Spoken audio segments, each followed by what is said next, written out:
আপনাদের মধ্যে অনেকেই আছেন যাদের মনে একটা কোশ্চেন আসে যে ট্রেডিংটাকে কি ক্যারিয়ার হিসেবে চুজ করা যেতে পারে, এবং আমাকেও অনেক সময় অনেকে জানতে চেয়েছেন যে ট্রেডিংটাকে কি ক্যারিয়ার হিসেবে চুজ করা যেতে পারে। এবং এই প্রশ্নটা কেন এসছে, কারণ সোশ্যাল মিডিয়াতে দেখেছেন আপনারা অনেক সময় একটা বিলাসবহুল লাইফস্টাইল এবং যখন তখন যেখানে সেখানে যেভাবে আপনি ট্রেডিংটাকে করতে পারছেন, এই বিভিন্ন বিষয় দেখে আপনাদের মনে হয়েছে যদি এই ট্রেডিংটাকে অ্যাজ এ কেরিয়ার বানানো যায় সেক্ষেত্রে আপনিও এই জিনিসগুলো অ্যাভেল করতে পারেন। অনেকেই 9টা 5টা জব করছেন বা অনেকে অনেক হার্ড ওয়ার্কিং করছেন, অনেক কিছু বিজনেস করছেন, সেখান থেকে আপনাদের যে ডিজায়ার রেজাল্ট মানে যেটা আপনার লাইফে করতে চান, যে জায়গায় আপনি পৌঁছাতে চান সেটাতে খুব ইজি পৌঁছাতে পারছেন না। তো তাদের অনেক সময় মনে হচ্ছে যে এই ট্রেডিং থেকে হয়তো বা ওই জায়গাতে আমরা পৌঁছাতে পারবো, ওই লাইফস্টাইল আমরা লিড করতে পারবো। এবং তার ফলে আপনাদের মধ্যে এইরকম একটা কোশ্চেন আসছে যে ট্রেডিংকে কি আমরা ক্যারিয়ার হিসেবে চুজ করতে পারি, যেখানে একটা ভালো লাইফস্টাইল আমরা লিড করতে পারি। কিন্তু জেনে রাখবেন ট্রেডিং খুব সিম্পল, বাট এটা খুব ইজি নয়।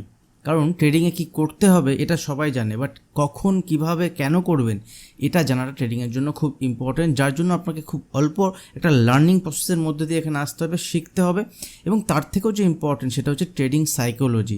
দেখবেন যখন কয়েকজন ব্যক্তি ট্রেডিং নিয়ে কথা বলেন বা অনেকের সঙ্গে ট্রেডিং নিয়ে কথা হয়, তখন দেখবেন সবাই technical analysis, price action, fundamental analysis, option chain analysis, এইসব বিভিন্ন বিষয় নিয়ে তাদের মধ্যে আলোচনা হয়।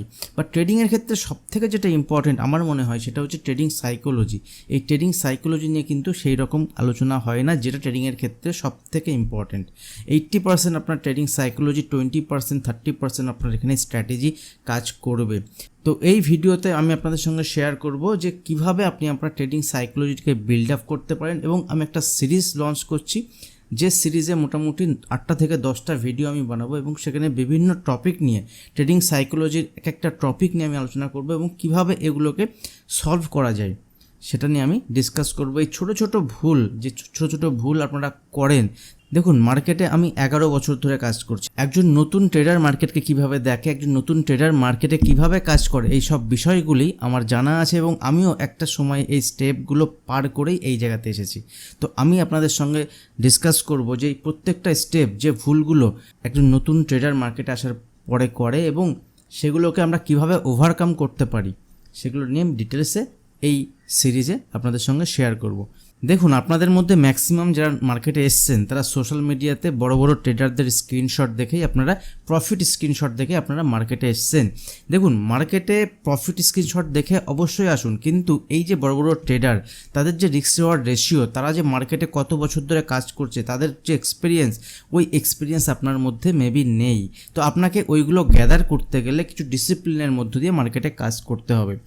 একজন নতুন ট্রেডার যখন মার্কেটে কাজ করে, তার যখন প্রফিট হয় সেক্ষেত্রে তার মধ্যে একটা এফেক্ট পড়ে, তার যখন লস হয় সেক্ষেত্রে তার মধ্যে একটা এফেক্ট পড়ে। তো প্রফিট হওয়ার, লস হওয়ার, তার মধ্যে কিভাবে ইনফ্লুয়েন্স করছে, এই ব্যাপারগুলো কিন্তু আপনার সাইকোলজির উপর মোস্ট ডিপেন্ড করে। দেখুন লসের ক্ষেত্রে আমাদের অ্যাটিটিউড এবং প্রফিটের ক্ষেত্রে আমাদের রিয়াকশান, এই দুটো কিন্তু খুব ইম্পর্টেন্ট। এবং আমার এই ট্রেডিং জার্নিতে আমি দেখেছি যে প্রত্যেকটা নতুন ট্রেডার যারা মার্কেটে ট্রেডিং করেন তাদের মধ্যে 99% তারা একই ভুল করেন।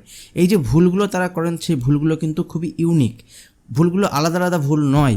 আমি এই ভিডিওতে আপনাদের সঙ্গে প্রত্যেকটা টপিক নিয়ে আলাদা আলাদাভাবে ডিসকাস করব। এই সাইকোলজির ক্ষেত্রে যে 8টা টপিক আমি আপনাদের সঙ্গে ডিসকাস করব, আমি যেগুলো চুজ করেছি তার প্রথমটা হচ্ছে ডিসিপ্লিন। তো ডিসিপ্লিন ট্রেডিংয়ের ক্ষেত্রে খুব ইম্পর্টেন্ট বিষয়। ডিসিপ্লিন যদি আপনি না আনতে পারেন আপনার ট্রেডিংয়ের মধ্যে এবং আপনার নর্মাল লাইফস্টাইলের মধ্যে যদি ডিসিপ্লিন না থাকে, দেখুন আপনি যদি আজকে একটা ভালো এক্সাম ক্র্যাক করতে চান তার জন্য আপনাকে ডিসিপ্লিন ওয়েতে রেগুলার বেসিসে কাজ করতে হবে। তো এটা নিয়ে আমি এলাবোরেট করবো, আপনাদের সঙ্গে ডিটেলসে ডিসকাস করবো যে কীভাবে আপনার ট্রেডিংয়ের ডিসিপ্লিন আনবেন এবং খুব ছোট ছোট স্টেপের মাধ্যমে কীভাবে আপনি আপনার ট্রেডিং ডিসিপ্লিনটাকে ইমপ্রুভ করতে পারেন। এরপরে যেটা সেকেন্ড, এটা নাম্বার 1। নাম্বার 2 যেটা নিয়ে আমি ডিসকাস করবো সেটা হচ্ছে ওভার কনফিডেন্স। ওভার কনফিডেন্স ট্রেডিংয়ের ক্ষেত্রে খুব বিপজ্জনক। ওভার কনফিডেন্স যদি আমরা ডিসকাস করি, দেখুন ওভার কনফিডেন্স ট্রেডিংয়ের ক্ষেত্রে খুব বিপজ্জনক একটা বিষয়।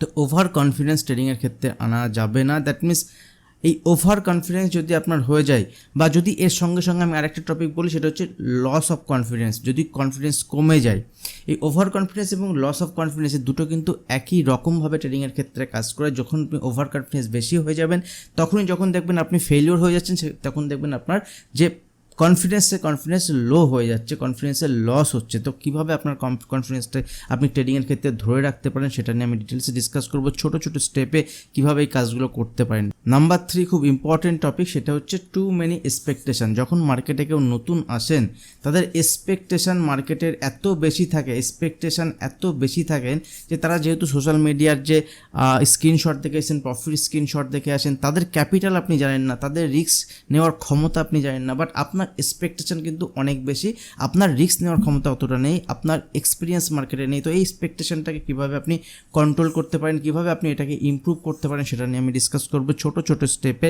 এগুলো আমি আপনাদের সঙ্গে ডিটেলসে ডিসকাস করব। নাম্বার 4 যে ইম্পর্টেন্ট পয়েন্ট সেটা হচ্ছে হোপ ট্রেডিং। হোপ ট্রেডিং, আশা। জেনারেলি আমি দেখবেন আমি যে ভিডিও আপনাদের সঙ্গে শেয়ার করি ডেলি বেসিসে, যে লার্নিং ভিডিও আমি শেয়ার করি নিফটি ব্যাঙ্ক নিফটি অ্যানালিসিস, সেখানে দেখবেন আমি ডিটেলসে আপনাদের সঙ্গে বলি এরকম আশা করবেন না। জেনারেলি মার্কেট ওপেন হওয়ার পরেই বা মার্কেট যেখানে থাকে সেখান থেকে অনেক আশা করেন এখান থেকে মার্কেট উপরে যাবে, আমার মনে হচ্ছে এখান থেকে মার্কেট উপরে যাবে, আমার মনে হচ্ছে মার্কেট এখান থেকে নিচে যাবে। That is Asha, hope. এই হোপ ট্রেডিং খুব বাজে একটা বিষয় যখন আপনি ট্রেডিং করছেন। তো নতুন ট্রেডারদের মধ্যে এই হোপ ট্রেডিং থাকে, এই হোপটাকে আপনাকে একদম অ্যাভয়েড করতে হবে ট্রেডিংয়ের ক্ষেত্রে, ঠিক আছে? তো এটা নিয়ে আমি ডিসকাস করব। খুব ছোট ছোট স্টেপ ফলো করলে আপনি এটাকে ওভারকাম করতে পারেন। দেখুন নাম্বার 5 নাম্বার যে ইম্পর্টেন্ট পয়েন্ট সেটা হচ্ছে ফোকাস অ্যান্ড ডিস্ট্রাকশন। দেখুন আপনাকে ফোকাস কিন্তু ঠিকঠাক রাখতে হবে, যে যদি আপনি ট্রেডিং করেন ট্রেডিংয়ের সময় আপনার নির্দিষ্ট কিছু স্ট্র্যাটেজি, যেগুলো আপনার পার্সোনাল স্ট্র্যাটেজি হবে। আপনি অনেক জায়গা থেকে অনেক স্ট্র্যাটেজি শুনবেন, অনেক জায়গা থেকে শিখবেন, জানবেন, বুঝবেন, but as per risk reward, আপনার রিস্ক রিওয়ার্ড অনুযায়ী আপনাকে কিন্তু এখানে ফোকাস থাকতে হবে আপনার নিজস্ব স্ট্র্যাটেজির ক্ষেত্রে। ধরুন কেউ স্টপ লস ইউজ করছে ব্যাঙ্ক নিফটির ক্ষেত্রে 40 পয়েন্ট, আপনি স্টপ লস ইউজ করবেন 15 পয়েন্ট। তো ঠিক আছে, আপনি 15 পয়েন্টের স্টপ লস ইউজ করুন, 20 পয়েন্টের স্টপ লস ইউজ করুন, বাট আপনাকে স্ট্রিক্টলি ফলো করতে হবে আপনার রুলস, আপনার চার্ট, আপনি যে ইন্ডিকেটার ইউজ করছেন, আপনি যে স্ট্র্যাটেজির মাধ্যমে, সে অপশান চেন হতে পারে, যে স্ট্র্যাটেজির মাধ্যমে আপনি কাজ করছেন সেখান থেকে ডিস্ট্রাকশন হলে হবে না। ফোকাস অ্যান্ড ডিস্ট্রাকশন, এটাকে যদি আপনি ফোকাস না হতে পারেন তখনই চলে আসবে সেখান থেকে ডিস্ট্রাকশন। তো ডিস্ট্রাকশন কিন্তু সেখান থেকে হওয়া যাবে না, আপনাকে কন্টিনিউয়াস প্রসেসের মধ্যে দিয়ে চলতে হবে এবং এই সিস্টেমটাকে আপনাকে সময়ের সঙ্গে সঙ্গে ইমপ্রুভ করতে হবে। তো কীভাবে আপনি সিস্টেম বিল্ড আপ করতে পারেন, কীভাবে এই ছোটো ছোটো স্টেপের মাধ্যমে এগোতে পারেন, এটা নিয়ে আমি ডিটেলসে ডিসকাস করব। এই সিরিজের এটা ফার্স্ট ভিডিও। আপনাদের ভিডিও কেমন লাগছে, যদি এই সিরিজটা আপনারা চান সেক্ষেত্রে আরও অনেকের কাছে এই ভিডিও শেয়ার করুন এবং আপনারা ভিডিওতে লাইক করুন। আর যারা নতুন ভিডিও দেখছেন সেক্ষেত্রে ভিডিও এখনও পর্যন্ত চ্যানেল সাবস্ক্রাইব করেনি তার চ্যানেল সাবস্ক্রাইব করুন। সেক্ষেত্রে আমার আগামী দিনের যে ভিডিওগুলো আমি আপনাদের সঙ্গে শেয়ার করব সেগুলো বানাতে অনেক হেল্প হবে। দেখুন এরপরে যদি 6 নম্বর পয়েন্ট, ইম্পর্টেন্ট পয়েন্ট, আমি 8টা পয়েন্ট নিয়ে আপনাদের সঙ্গে ডিসকাস করব। 6 নম্বর যে ইম্পর্টেন্ট পয়েন্ট সেটা হচ্ছে ওয়েস্টিং স্ক্রিন টাইম।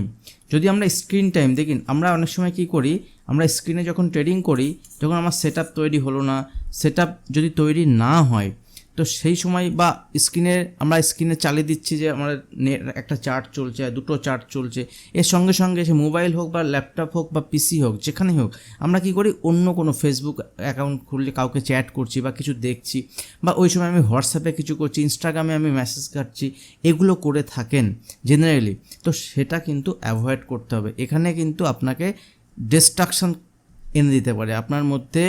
এই যে টাইম আপনি স্ক্রিনের উপরে দিচ্ছেন, সেটাকে ওয়েস্ট করছেন, যে টাইমটাকে নষ্ট করছেন সেটাকে কমাতে হবে। এটা কিন্তু স্টেপ বাই স্টেপ আপনি কীভাবে করতে পারেন সেটা নিয়ে আমি ডিসকাস করব। এছাড়াও দেখুন আপনার ট্রেডিংয়ের সময় 7 নম্বর যেটা ইম্পর্টেন্ট পয়েন্ট সেটা হচ্ছে আপনার নেচার বুঝতে হবে। যে আপনি দেখুন অনেকে স্ক্যাল্পিং করে বড় টাকা ইনকাম করেন, এবং আপনি স্ক্যাল্পিং কি আপনার নেচারের সঙ্গে আসে, বা আপনি কি স্লো? যদি আপনি স্লো হন সেক্ষেত্রে স্ক্যাল্পিং আপনার জন্য হবে না। যদি আপনি ফাস্ট হন সেক্ষেত্রে আপনি কোনো কিছু ধরে রাখতে পারবেন না। যে অনেকে কী করেন, হেজিংয়ের মাধ্যমে 2 দিন 4 দিন 5 দিন পজিশন হোল্ড করে। তো অনেকে পজিশনাল ট্রেড করতে পছন্দ করেন। তো আপনি কি, আপনার নেচার কি, সেই নেচারের সঙ্গে কোন ট্রেডিং সিস্টেম, দেখুন হাজারো ট্রেডিং সিস্টেম আছে, হাজারো ট্রেডিং স্ট্র্যাটেজি আছে, তো কোন নেচারের সঙ্গে আপনার ট্রেডিং সিস্টেম ম্যাচ করছে এটা আপনাকে আগে বুঝতে হবে। কিভাবে আপনি বুঝতে পারেন, কিভাবে এটা শর্টলিস্ট করে আপনি সেখানে ওভারকাম করতে পারেন সেটা নিয়ে আমি ডিসকাস করব।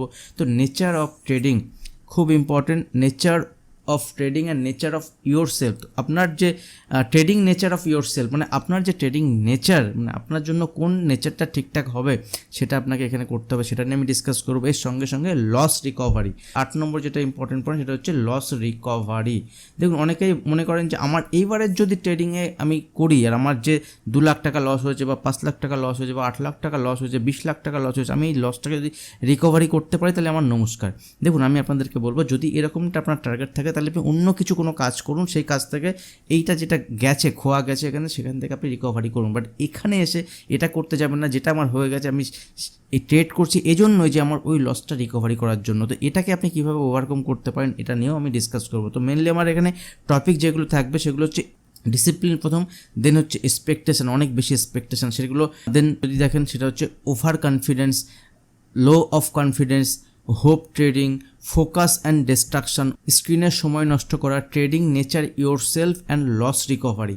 এই যে বিষয়গুলো আছে, এই 8টা বিষয় নিয়ে আমি আলাদা আলাদা ভিডিও বানাবো, খুব ছোটো ছোটো ভিডিও বানানোর চেষ্টা করব, কিন্তু আমরা চেষ্টা করব এখানে ছোট ছোট প্রবলেমগুলোকে ক্রিয়েট করা এবং সেই প্রবলেমগুলোকে কীভাবে সলভ করা যায় সেগুলো নিয়ে ডিটেলস আমি আপনাদের সঙ্গে ভিডিও বানাবো। প্রত্যেকটা ভিডিও, যদি ভিডিও ভালো লাগে আপনারা লাইক করুন, কমেন্ট করে জানান এই সিরিজটা আপনারা চাইছেন কি না, ঠিক আছে? যদি আপনারা চান তবেই আমি এই সিরিজটা second video, third video, fourth video এগুলো এভাবে আমি বানাতে স্টার্ট করব, ঠিক আছে?